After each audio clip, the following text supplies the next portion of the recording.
had the riots in Paris when the French had to bring out the troops in the tanks, Marcuse was there. When they had the riots with the students in Berlin, Marcuse was there.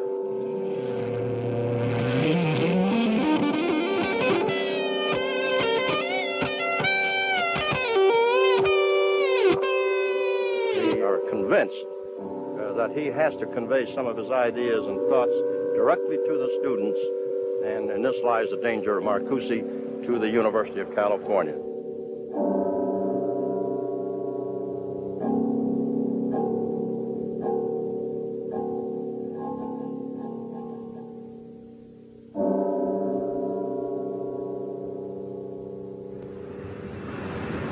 One of the only things I knew about San Diego was that Herbert Marcuse had been here. I came to California in 1992, a foreigner like Marcuse. I had heard about Marcuse back in Denmark. There was a picture of him in my contemporary philosophy book. I would often return to this photo. The text said, in connection with the student uprisings, Marcuse was focused on by the press, and for the rest of his life, he was a philosophical media event. He just threw a tear gas grenade.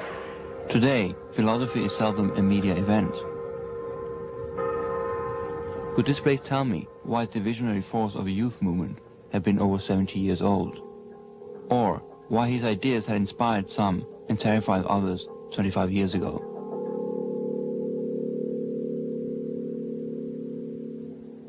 Herbert Marcuse taught me that it was possible to be an academic and an activist, a scholar and a revolutionary. Looking at this student of Marcuse's at age 24 brought me back to 1968, about 10 years after the emergence of the civil rights movement and several years into U.S. military involvement in Vietnam. Angela Davis is known as a defender of civil rights, a Black Panther, and a radical college professor. Herbert Marcuse was committed to an immediate political activism and speaking at rallies. Of course, in 1968, in France, with the great student uprisings, there, Marcuse's name was invoked and he spoke. Students were demonstrating outside at the university. Tear gas was flying. Marcuse arrived at the conference hall and was suddenly surrounded by reporters. He was really sort of upset by this. He didn't like being trailed by video cameras down the aisle of the auditorium. And of course, what this was all about was a newspaper stories that had been published in the preceding weeks saying that Marcuse was the thinker who had inspired the student revolt that was going on outside. Andrew Feenberg was another philosophy student of Marcuse's and was in Paris when the demonstration sparked off a national strike by 10 million. The workers locked out both the union and the management and joined the students.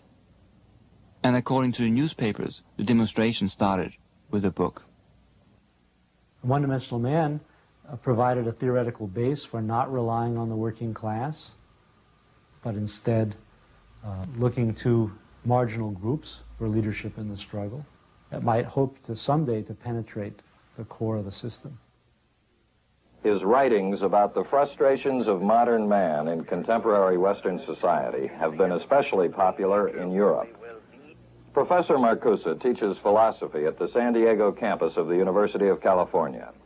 Well, how is it, Professor, in this country of unprecedented prosperity that there can emerge so powerful a force of discontent? I believe it is precisely because of the prosperity that you have such a tremendous spread of discontent. How instead of construction, destruction is practiced. What do you mean destructive uses? I don't... For example, the entire military establishment. Well, setting that aside. For example, planned obsolescence. For example, the production of innumerable brands and gadgets who are, in the last analysis, all the same. It is much more the pressure of a standardized conformist and, in the view of the students, utterly corrupt and hypocritical society. And they experience that immediately enough in order to revolt.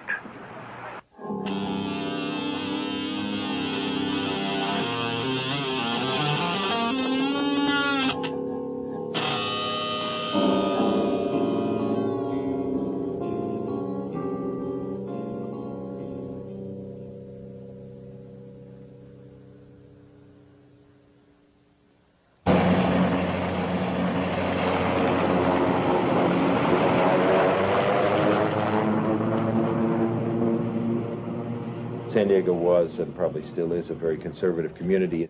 The university was therefore, in that sense, extraterritorial. That is, it's as though we were an embassy from some other planet. They didn't know what we were doing. We didn't particularly have to pay attention to them. Now, what happened in the Herbert situation was that one fine day, Herbert participated in New York in a radical discussion with a number of otherwise well-known people, among whom was H. Rap Brown, who was then one of the leaders of the black movement and whose immortal sentence, you may remember, it is that violence is as American as apple pie. And the people in the area heard that Herbert Marcuse, sitting there on the platform with H. Rap Brown, was a professor at UCSD. They'd never heard of him before. They didn't know who he was or have the slightest idea of what he stood for, but that catalyzed a lot of feeling. Earlier this week, a group of 1,000 outraged citizens took out an ad in a local newspaper demanding that McGill's inauguration be called off. They also demanded that philosophy professor Herbert Marcuse be fired. Well, Marcuse didn't attend today's ceremonies, and McGill is now officially the chancellor, and the campus is quiet. We were set down in a community that first had no experience with the convulsions that periodically take place at a university, and that was deeply militarily conservative. And the identification of everyone who might, say, oppose the war in Vietnam or who might advocate civil rights, the identification of such people as revolutionary communists. It's ridiculous. Recently, wherever they had a riot in Europe, they had the riots in Rome, and Marcuse showed up. They had the riots in Paris when the French had to bring out the troops in the tanks. Marcuse was there. When they had the riots with the students in Berlin, Marcuse was there. They said interesting things. They said, for example, it's not the influence of his books, they're incomprehensible. It is, in fact, his value as a role model. Students, undergraduates, see this leftist. He's a very attractive figure. They're tempted by that. We must get rid of this person. It seems to be that wherever the radicals in this new left, so-called new left, appear, Marcuse somewhere is in the background. We are convinced that he has to convey some of his ideas and thoughts directly to the students, and in this lies the danger of Marcuse to the University of California. For our government during the war in Vietnam? The American Legion was very powerful here in San Diego. It set itself up as the arbiter of the morality of the rest of the citizenry. During the McCarthy era, it had managed to exercise great power at other schools, at San Diego State, for example, and to get faculty people dismissed. And I suddenly realized that I was in conflict with the American Legion over Herbert Marcuse when they wrote me a letter. The Legion proposes to offer $20,000 to buy up Professor Marcuse's contract. You don't buy up a professor's contract. You can't even do this with a professional football player, and a university is a far more responsible place in our society. The letter that offered to do this came to me personally, but it also was, I read it in the newspapers before I got it, so that I could see what was up here. And it's perfectly evident to me that they were working hand in glove with the editor of the local newspaper here in San Diego Union, and that this was going to be a press campaign.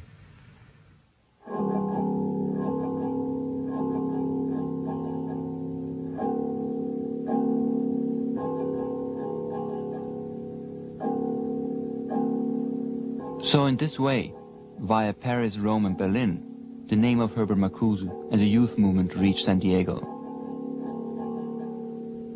Why did Marcuse come to San Diego? Why did he come to a Navy town that only a few years prior to his arrival had passed a law allowing Jews to buy real estate? What was the attraction? I came across a picture of Marcuse in a French magazine. He's on the way to a conference with his friend, Reinhard Littau. Littau was a writer and was active in the German student movement. I had an order, police order in my hands to leave Germany because of some speeches I'd made and so forth. In the same week I got an offer as a full professor at UCSD. And I told him, and he warned me not to go because he said it was extremely boring, Southern California. He liked it. For a reason I never understood. I don't know, maybe you have to be old. I'm really old, over 70, to like San Diego. I don't know. I don't know what it is. It has everything I don't like. It's too much sun, everybody is healthy, and health is considered beautiful. Something beautiful, whereas health for me is not at all beautiful. I grew up in Nazi Germany, where I become sick and tired of health. It's and this eternal happiness, but he liked that he himself liked. I guess I've known many immigrants who said the same thing about California. There must be something about it. It's a complete antithesis, I guess, to Europe, which is gray and blunt and real. San Diego is a town where post-war prosperity was based on military industry. One of the fastest growing cities in the US, it was built on a desert and turned into gardens, golf courses and suburban condos. In the midst of this, I found Marcuse on the beach. He has his routine of walking all the time, so we knew that if we got up to the beach, we shall see him, but he wouldn't stop, he wouldn't like to talk, he came to walk, and that's what he came to do.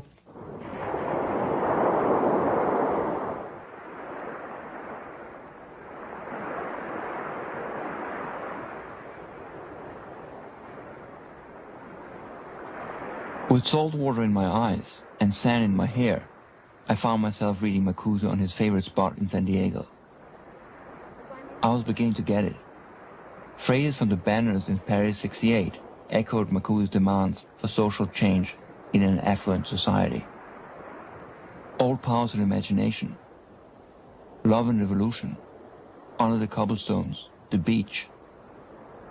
Marcuse's revolution in disgust of affluence was also a revolution for joy.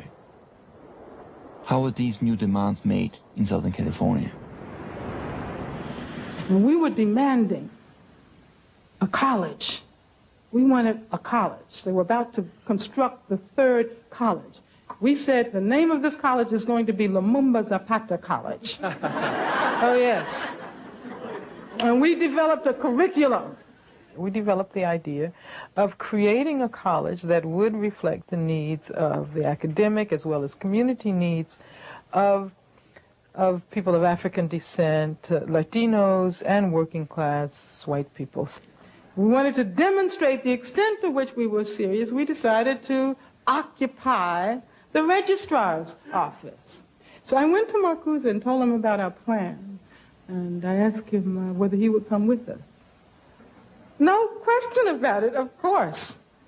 And as a matter of fact, when we took over the building, we had to we had to kick in the door, break the glass, and the first person to occupy the building, the first person to set foot into the building was Herbert Marcuse. In the wake of yesterday evening's takeover of the Registrar's office, the Black Student Council and the Mexican-American Youth Association held a rally in the free speech area of the campus at noon today. They issued the following statement.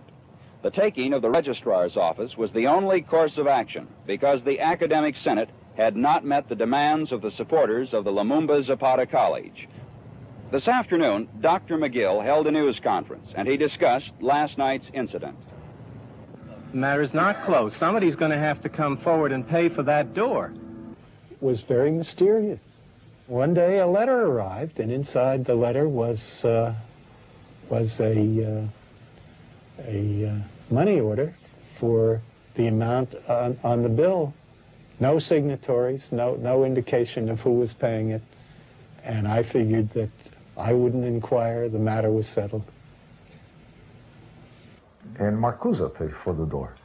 Yeah, he went, and I don't know, it must have, I don't know, $20, $50, whatever it was. So he paid for the door of the registrar's office. Okay. The Blancos could tell me about Marcuse's encounter with what at that time was called the Third World.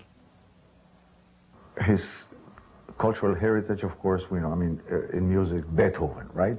And Mozart and so forth. He didn't know anything about Latin American music, African music, and so on and so on. He quite couldn't understand the Third World, and that was my main concern. But always saying, but you can teach me.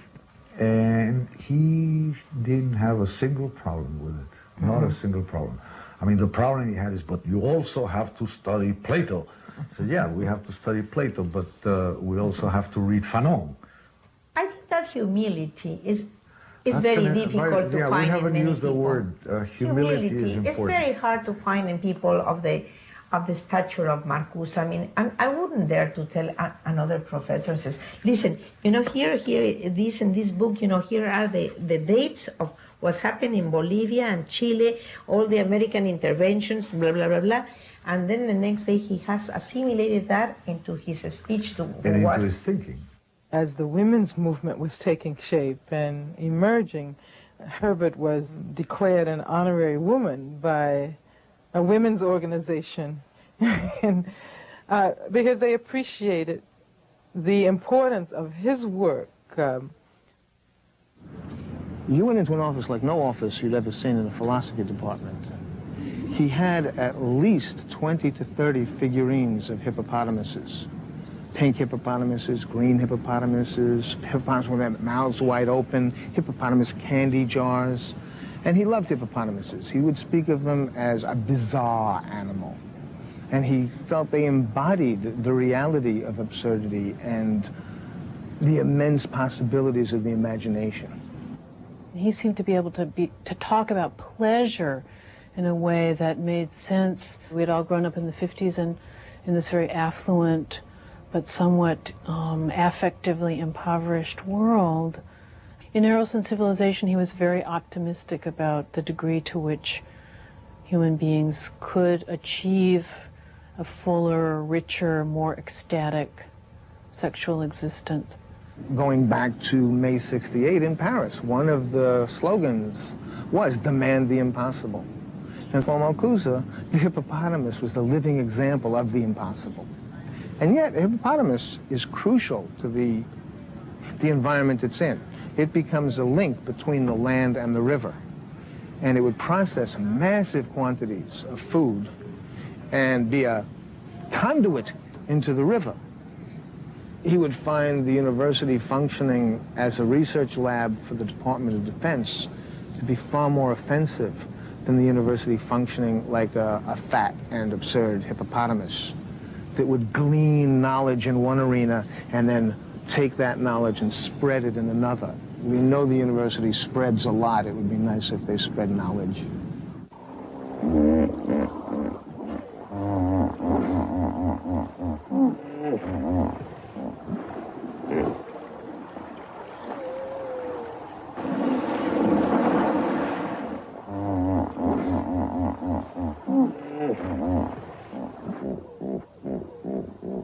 I found an image of a bearded, long-haired student confronting Chancellor McGill. An image that turned into a person gazing through the windows of the philosophy department as if looking for a thought that had disappeared 30 years ago. Maybe Barry Shapiro had returned to look for a ghost. His door was often open, and that was probably the most wonderful sight of all, because that meant you could walk in and chat with him. And one could see from here where all the political stuff was going on. I recall that I gave many, many speeches standing on one of those benches over there. On TV, in the student lounge, right down there, we would watch Huntley Brinkley showing us images of GIs lighting huts on fire.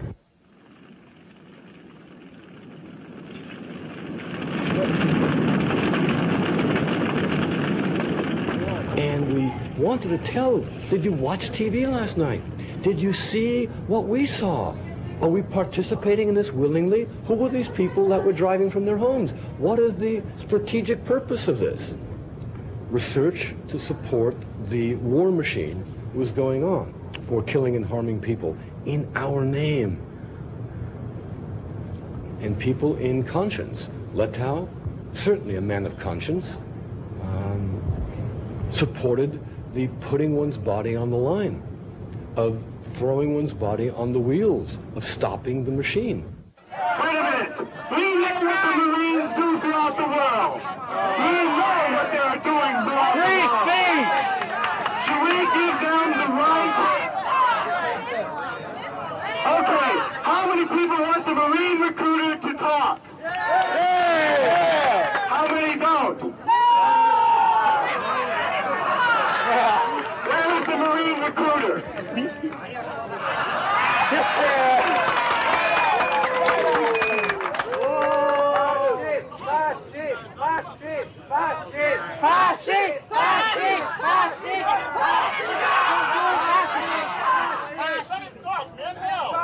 But if you're going to shout back and forth, anybody can shout, right?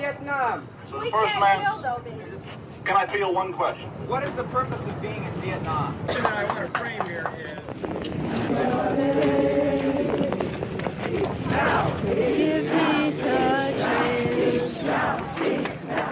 The violence is certainly not with the students. The violence is on the part of those against whom the students protest. Those responsible for and supporting the criminal policy of extending the war in Southeast Asia. Nevertheless, isn't this a disruptive activity which harms the university? If this disruptive activity contributes at least a little in stopping the insanity, I think it is more than justified.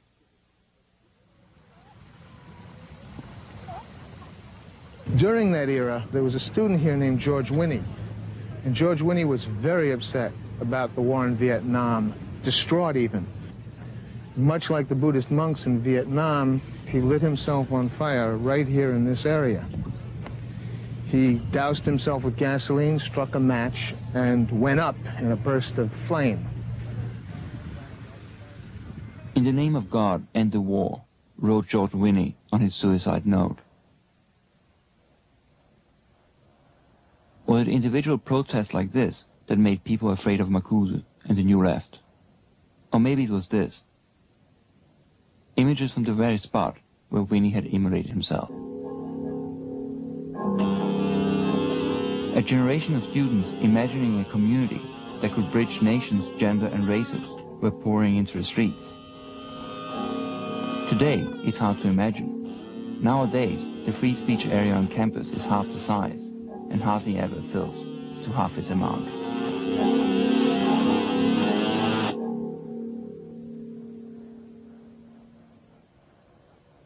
Well, Reagan was governor at that time. His stock in trade as a politician is a kind of nice guy image.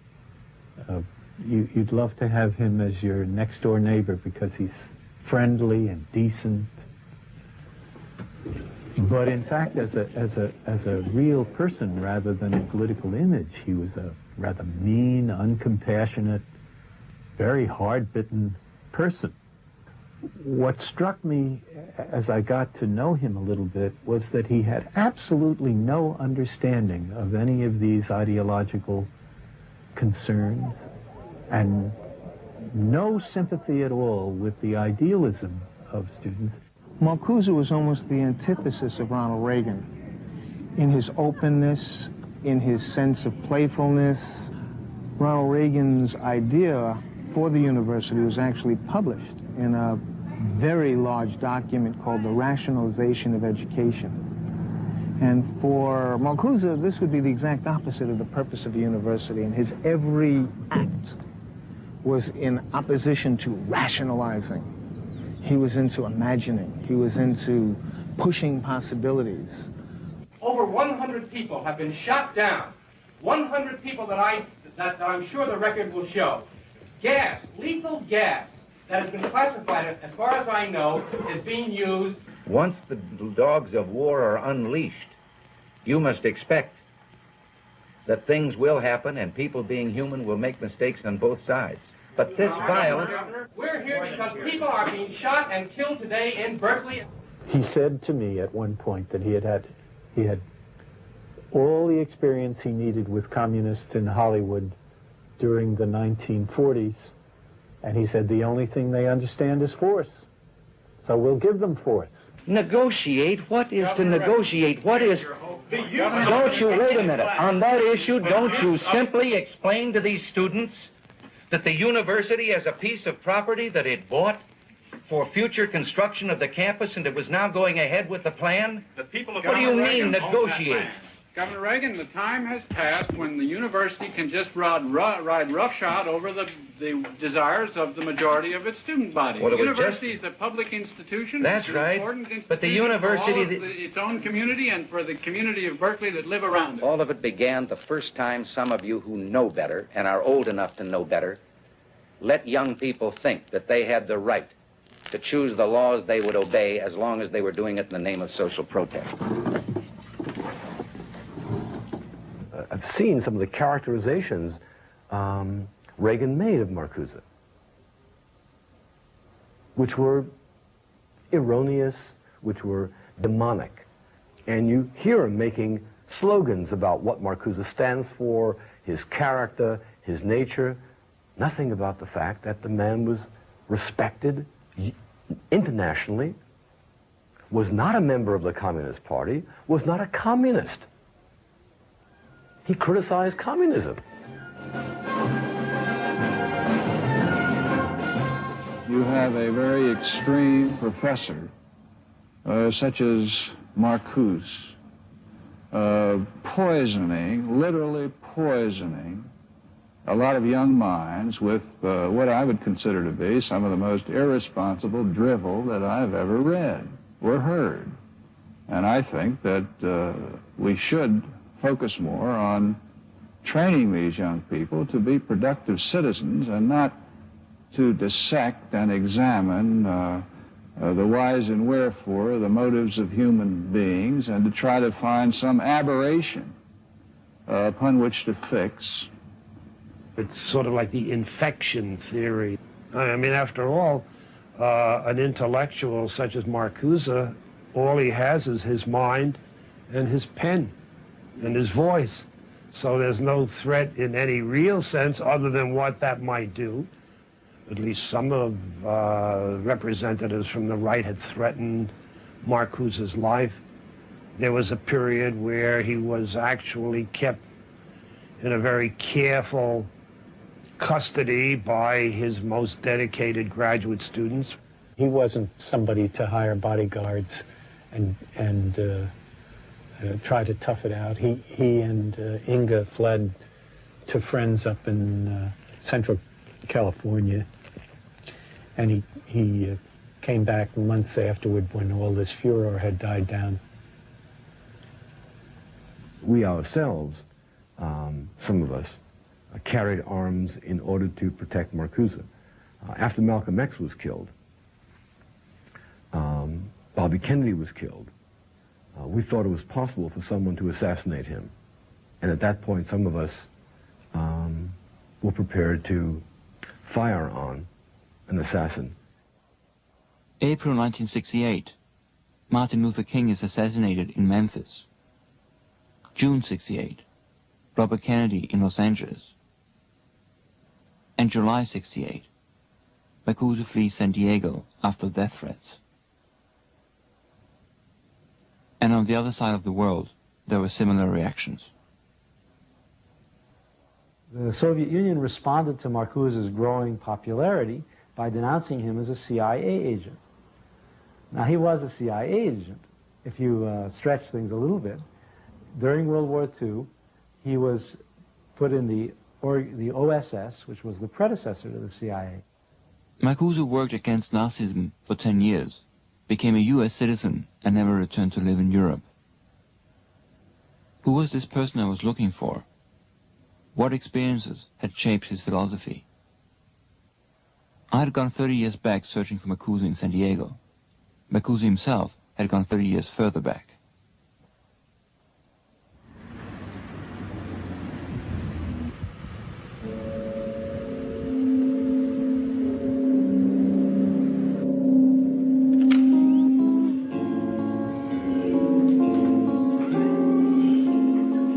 I searched the Marcuse archives in Frankfurt for answers to his origins, work and popularity in the student movement.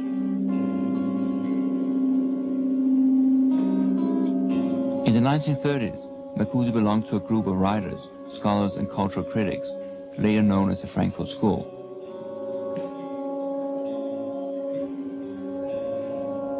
As Marxists, Jews and critics of fascism, Marcuse and the others went into exile when Hitler came to power in 1933.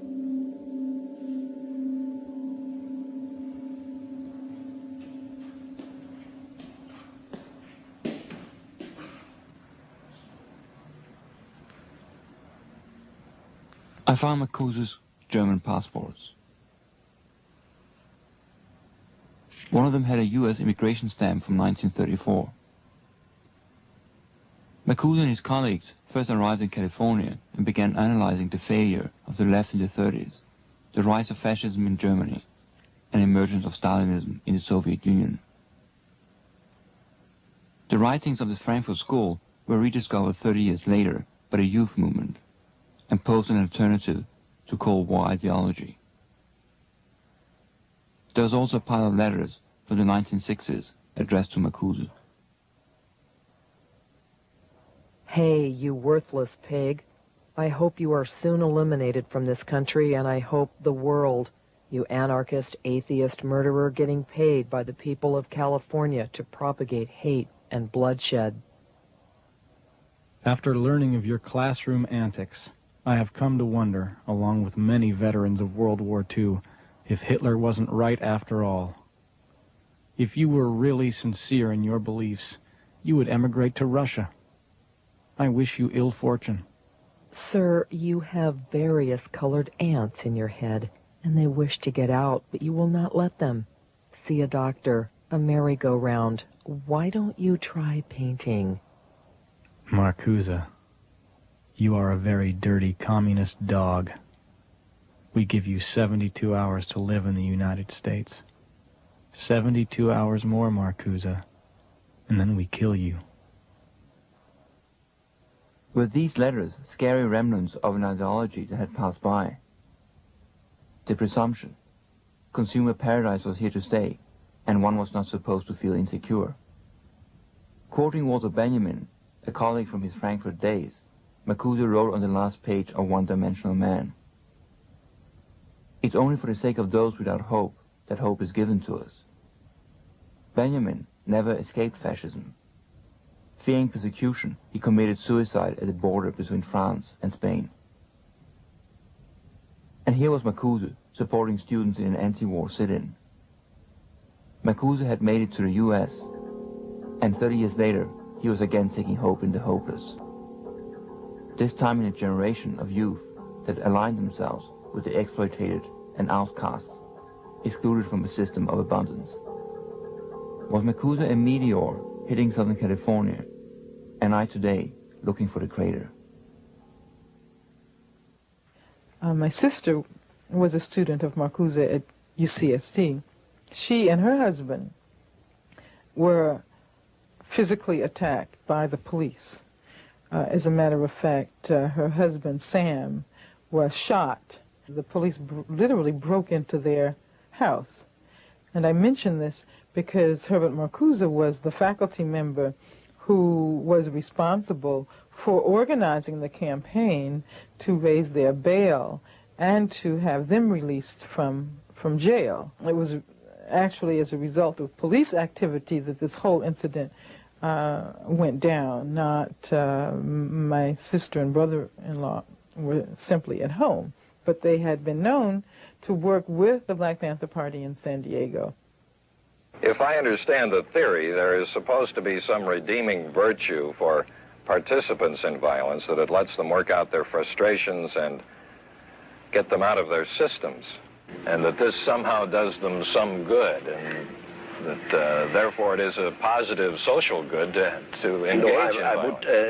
You see, that I consider a vulgar psychological interpretation, which is in addition not applicable here, because it completely overlooks the motives and objectives of the protest movement. But there is, we talked about it, this difference between the violence of defense and the violence of aggression. Even criticism of the war was difficult and often led to police suppression. So if demonstrators were attacked by the police and fought back, I think Marcuse did not feel that that was something that they had to be ashamed of or that you had to denounce. What you had to denounce was always the greater violence, and that was the violence of the state. I gather you are a bit ambivalent about the use of violence. What do you mean by ambivalent? That you have mixed feelings. You sometimes think it is good and other times think it's bad. I think that anyone who loves violence for the sake of violence is a fatally sick human being. Last week, 177 Americans were killed. South Vietnamese dead totaled 248, and enemy dead 1,478.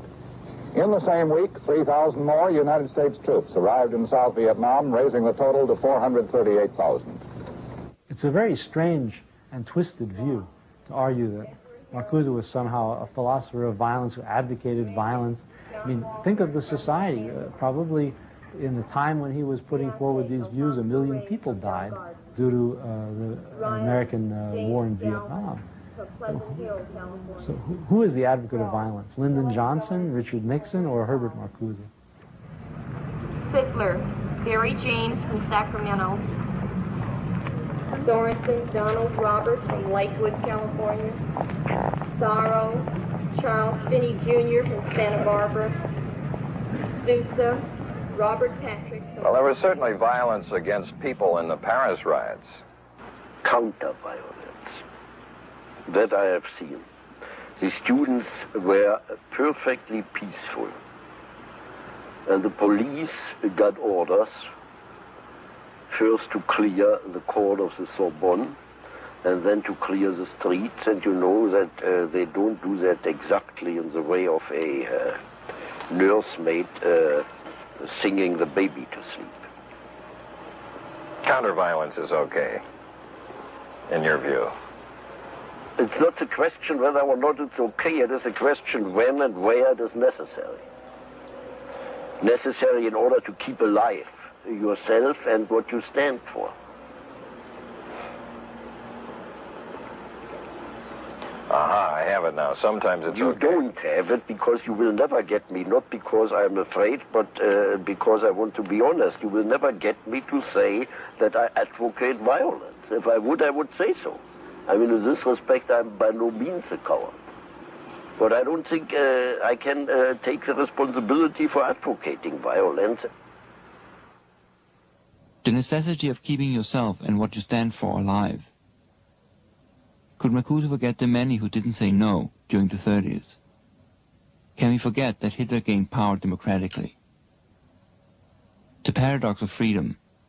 Sometimes people freely choose to be unfree.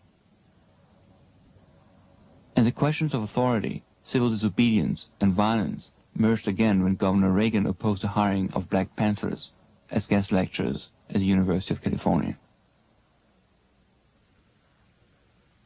The movie actor who was at that time governor of California came and the academic senate met, and there was a debate on what kind of a demonstration we're going to have, the faculty, and they did vote it would be silent. With absolute silence.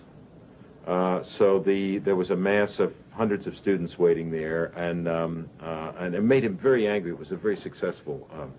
Since he was used to being yelled at by students, and indeed that was a very useful matter for him politically. Reagan's style as governor was to try to provoke these attacks. And if he could provoke an outburst, then people would say, see how they treat our governor.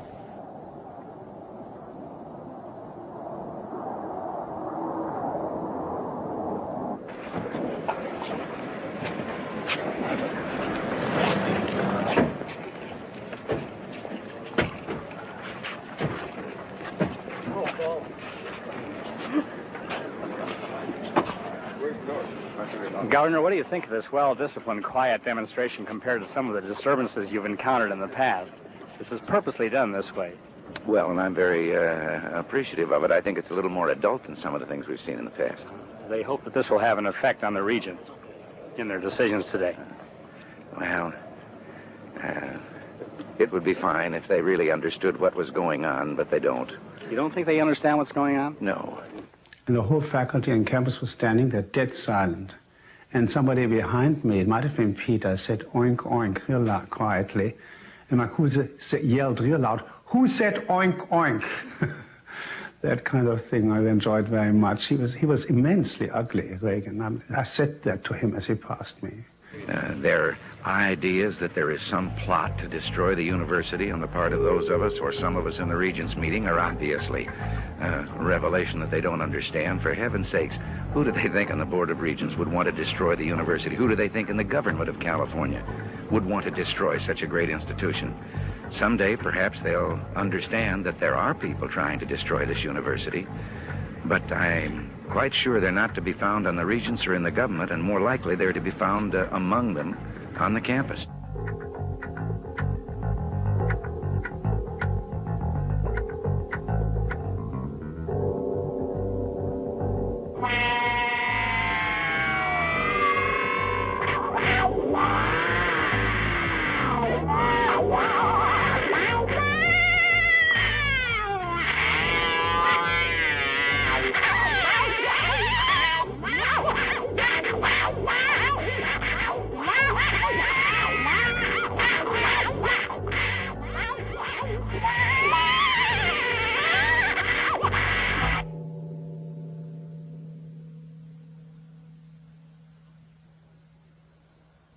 The student movement had a complicated relationship to the media. The whole world is watching, yelled protesters in triumph in 1968 as they made the news. But perhaps someone is watching too much. Still photographs and television tapes will permit identification of the remaining disruptors.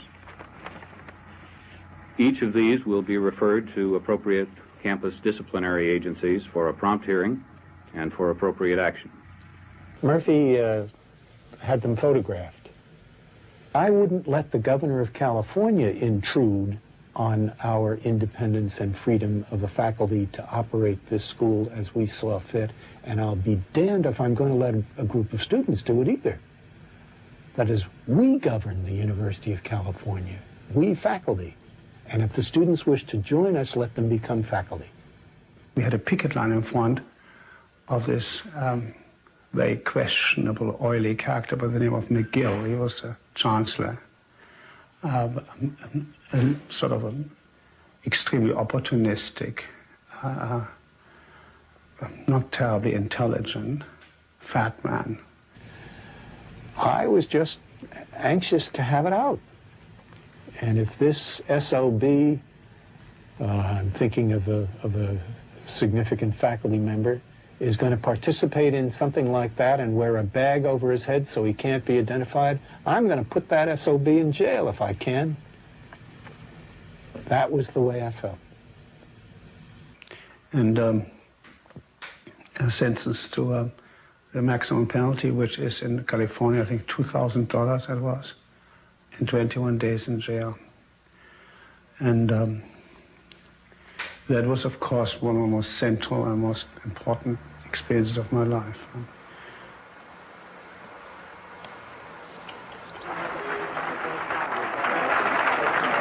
I believe that the fight is just beginning to start. The fight against all those who want to make your university a training school for the perpetuation of a society, the security of which and the prosperity of which is based on the oppression and enslavement of other peoples. One of the largest to gather at UC Berkeley this year. The speaker, New Left philosopher Herbert Marcuse and his student, avowed communist Angela Davis. UC Regents fired Miss Davis from her job as an assistant professor of philosophy at UCLA after she admitted to being a communist. Sit up there. At the same time, because Marcuse didn't agree with the political step that I took in joining the Communist Party, he never held that against me at all. He continued, of course, to support me and continued to provide guidance, both in terms of my scholarly work and my political work. Later, Marcuse supported Angela Davis when she was put on trial in relation to the Soledad shootout. Images went all over the world. A 26-year-old professor on the FBI's 10 most wanted list, charged with kidnapping, murder and conspiracy, became a cultural hero and symbol of black liberation. This was a time when philosophies of social change overflowed the confines of academia and scholarly journals and spread into the streets, and philosophers became media celebrities.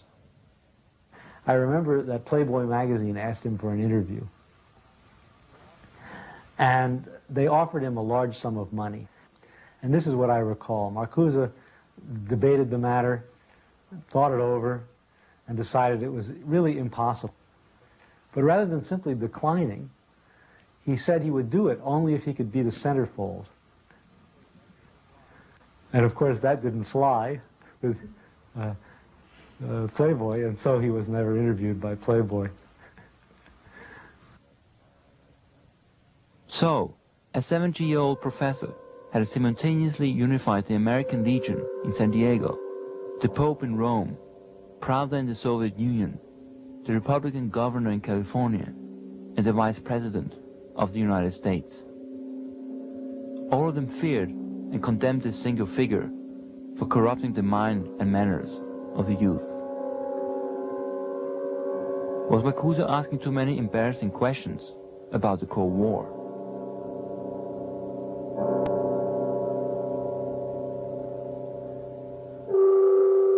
How could an institution called the University of California, San Diego finally deal with this hybrid of a Californian beach boy and present-day Socrates?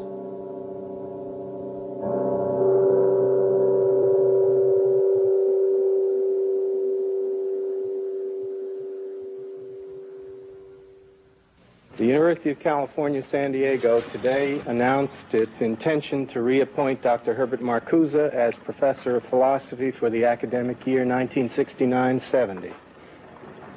A very careful review of the academic merit of Dr. Marcuse's reappointment. The decision was that we had to get him retired, and we had to do it with dignity. That is, he had to be able to put down his appointment voluntarily at a certain age, but not under the threat of removal by the governor, and not in a way directed at him personally.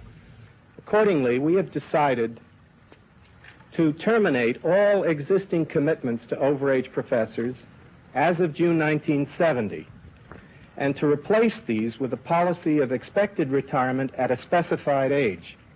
Marcuse himself did not like the idea of being forced out at age 70.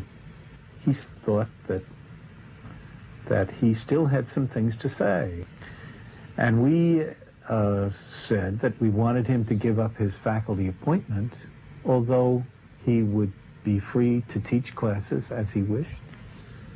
Dr. McGill, would you say that this new policy you've just inaugurated was a direct result of your problem concerning Dr. Marcuse? No, it was not. Dr. Marcuse phoned into KSDT this reply to Chancellor McGill's statement. It is not my reappointment that is at stake. I have quite a few offers to teach, in spite of my biological age.